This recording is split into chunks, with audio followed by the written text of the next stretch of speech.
আসসালামু আলাইকুম বন্ধুরা, আসানা কিচেনে ব্লগ আবার নতুন হচ্ছে পিঠা রেসিপি নিয়ে চলে এসেছি। এই যে এখন বর্ষাকাল, মানে তালের সিজন আসে, শ্রাবণে তালের পিঠা হবে। আমার মা তালের মেদি চালের গুঁড়া আটার মধ্যে নিয়ে নিচ্ছে। ওইটা দোকানের হচ্ছে আটা ভাঙানো, সেই আটাটা তালের মেদির সঙ্গে এই তো মাখিয়ে নিচ্ছে। একটু পরিমাণ মতো নুন দিয়ে দিয়েছে, ভালো করে আটার ডোটা তৈরি করবে তালের মেদি দিয়ে। এটা নারকেলের পিঠা হবে, নারকেলের ছাই মেরে রেডি করে রাখা হয়েছে, দেখাচ্ছি আপনাদেরকে। এটা নারকেলের ছাই মেরে রেডি করা হয়েছে।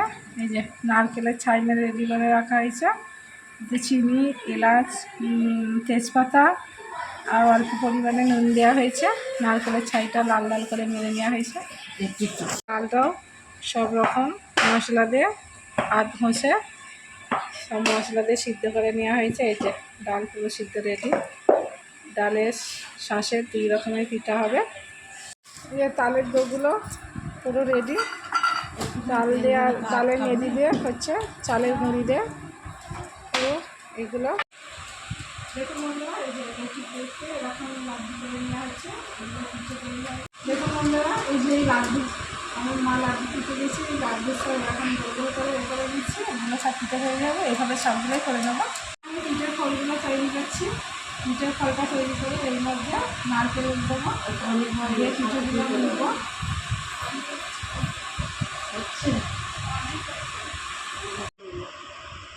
পিঠের ফলটা আমার রেডি। এর মধ্যে নারকেলটা দিচ্ছি, দিয়ে এই পিঠের মুখটা মরবো। এইভাবে নেবো,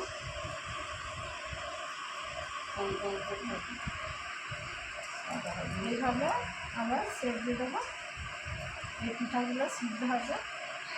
এই যে ডালের জন্য আমার মা ওই যে কাঁচা পানি দেয়, আর এই যে আটা ভাঙানো ওই দোকান থেকে ভেঙে নিয়ে আসা চালের গুঁড়ি, ওকে পরিমাণ মতো নুন দিয়ে ভালো করে ডো তৈরি করে দিচ্ছে। এই যে ডালের জন্য এই ডোটা রেডি হয়ে গেছে। এটা নর্মাল পানি দিয়েই ছানা হয়েছে, কোনো গরম বা ফুটানো পানি নেওয়া হয়নি। এখন বন্ধুরা, এই যে তালের পিঠাগুলো তৈরি হয়ে গেছে।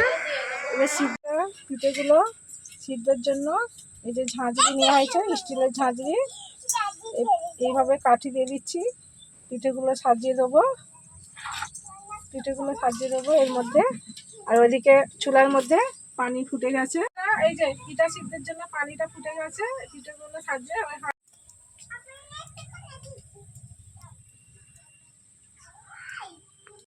দেওয়া হয়ে গেছে। এটা আবার হাঁড়ির মধ্যে বসিয়ে দেবো। এই যে হাঁড়ির মধ্যে বসে দিচ্ছি, ঢাকনা দিয়ে ঢেকে দেবো। ঢাকনাটাকে ঢেকে দেবো, এর উপরে একটা ভারী কিছু চাপিয়ে দেবো। এই যে এর মধ্যে একটা নোড়া চাপিয়ে দিচ্ছি, এর ভাপটা বাইরে না বেরোতে পারে। ভারী একটা থাকলে ভাপটা ভিতরে ভালোই থাকবে, সেই জন্য চাপিয়ে দিয়েছি। চাপাটা খুলে নিচ্ছি, খুলে দেখাচ্ছি আপনাদেরকে।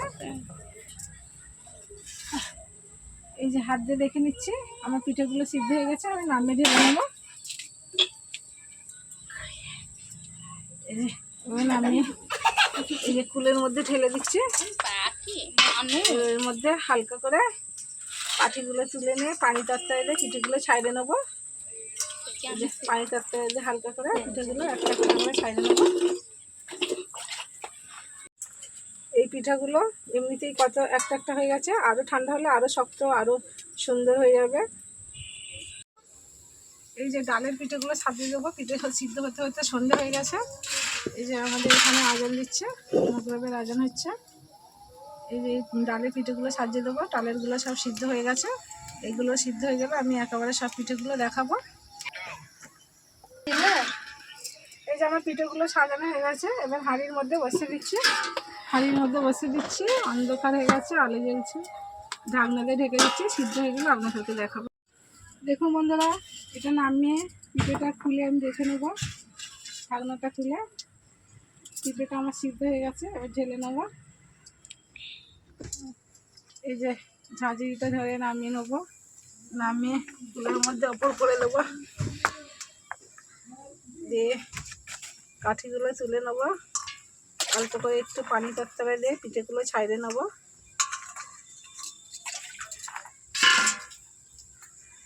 ঠান্ডা হয়ে গেলে সিদ্ধ হয়ে গেছে। আর এইদিকে ডালেরও পিঠাগুলো সব সিদ্ধ হয়ে গেছে। এই যে পিঠাগুলো পুরো রেডি। আমাদের পিঠে খাওয়া হবে, পিঠে বেড়ে নেওয়া হয়েছে, সবাই মিলে খাওয়া হবে সন্ধ্যেবেলায় টিফিন। এই যে আমার ভাবি খাবে না, তাদের পিঠে খাচ্ছি প্রথমে। দুর্দান্ত হয়েছে বন্ধুরা।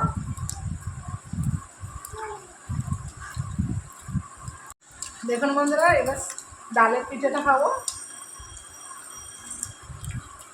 ডালের যা ফ্লেভার হয়েছে না, ডালটা রান্নাটাই এত সুন্দর হয়েছে না বন্ধুরা, কি বলবো। সেম টু সেম এইভাবে পিঠাগুলো করে খাবেন, খেয়ে দেখবেন, তারপরে কমেন্ট করবেন। প্রথম থাকবে শেষ পর্যন্ত পুরো ভিডিওটা দেখবেন। অবশ্যই একটু লাইক, শেয়ার আর নোটিফিকেশন বেলটি বাজিয়ে দেবেন। আজকের ভিডিও এখানকার মতো শেষ হলো, আবার নতুন ভিডিও না হারিয়ে যাবে।